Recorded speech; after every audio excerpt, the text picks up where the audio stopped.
Hello बच्चों, let's read the question. So question says that an ideal solution has two component A and B.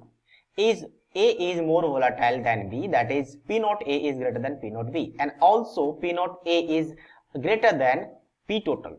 If XA and X and Y are the mole fraction of a component A in a liquid and a vapor phase, then इनमें से कौन सा option चाहिए हमें check करना है. ठीक है, सबसे पहले अगर मैं बात करूं कि P naught A P naught B क्या है. So P naught A is a vapor pressure in pure form या pure liquid कह सकते हो, pure liquid A. वैसे ही P naught B क्या होगा, vapor pressure in pure liquid B.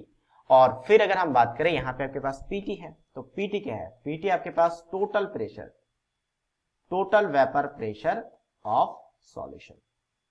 ठीक है, ऑफ सॉल्यूशन. तो हमें पता है कि अगर मान लो एक सॉल्यूशन बन रहा है, इस कंटेनर में एक सॉल्यूशन रखा हुआ है, तो उस सॉल्यूशन में A और B दोनों होगा, लिक्विड A और B दोनों मिक्स होगा. तो उस केस में टोटल प्रेशर कैसे लिखा जाता है, तो टोटल प्रेशर आता है आपका P not A x A plus P not B x B. ये आपका टोटल प्रेशर लिखा जाता है अकॉर्डिंग टू राउल्स लॉ. तो अब यहाँ पे आपके पास XA YA क्या है, तो XA is a mole fraction, ये ऑलरेडी गिवन है आपके पास. Mole fraction of A, mole fraction चाहे तो हम लिख भी सकते हैं इसको. ठीक है, कि मोल fraction of A in liquid phase. और XB क्या है, तो XB is a mole fraction of B in liquid phase.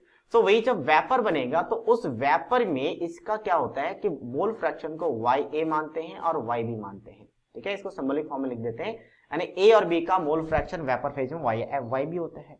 और अकॉर्डिंग टू डाल्टन लॉ की बात करें तो वो कहता है कि किसी भी अब यहाँ पे क्या होगा, P नॉट A एक्स से P not B x B actual में कैसे आता है कि यहाँ पे A का कुछ ना कुछ वेपर प्रेशर रहा होगा, PA मानते हैं, और B का प्रेशर कुछ ना कुछ रहा होगा जिसे हम PB मानते हैं. तो PA PB क्या है, तो ये जब आपकी बात करें तो P not A P not B तो प्योर फॉर्म में जब अलग अलग रहता है, तो जब मिक्स कर दिया सॉल्यूशन बन गया, तो सॉल्यूशन में A का वेपर प्रेशर को PA और B का वेपर प्रेशर को PB मानते हैं सॉल्यूशन में.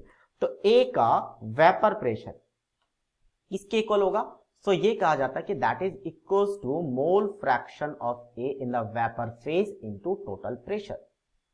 और अगर हम बात करें कि PA किसके इक्वल आता है, तो टोटल प्रेशर कैसे आएगा, तो टोटल प्रेशर मतलब दो A और B का वेपर प्रेशर, एक का PA है एक का PB है, दोनों को ऐड कर दो, मतलब कह सकते हैं कि PA किसके इक्वल है, P not A x A. तो P के जगह पे क्या रखेंगे आप, P not A into x A. ये किसके इक्वल आ जाएगा आपका YA इंटू PT. तो क्रॉस मल्टीप्लाई कर लेते हैं, तो यहां से क्या आ जाएगा आपका YA बाय एक्स से निकाल लेते हैं, तो YI बाय एक्स A क्या आ जाएगा आपका, इसको हम इधर लेके जा रहे हैं तो ये इधर आ जाएगा. तो P नॉट A में से PT को डिवाइड कर देंगे. अब यहाँ पे क्या बोला गया कि P not A by PT, sorry P not A is greater than PT. तो अगर मैं PT को लेफ्ट हैंड साइड लेके आ जाऊं तो ये क्या हो जाएगा आपके पास, greater than 1.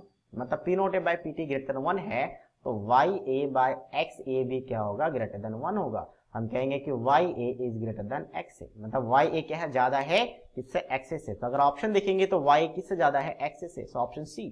So option C is the right answer of this question. So I hope you understood it well. All the best.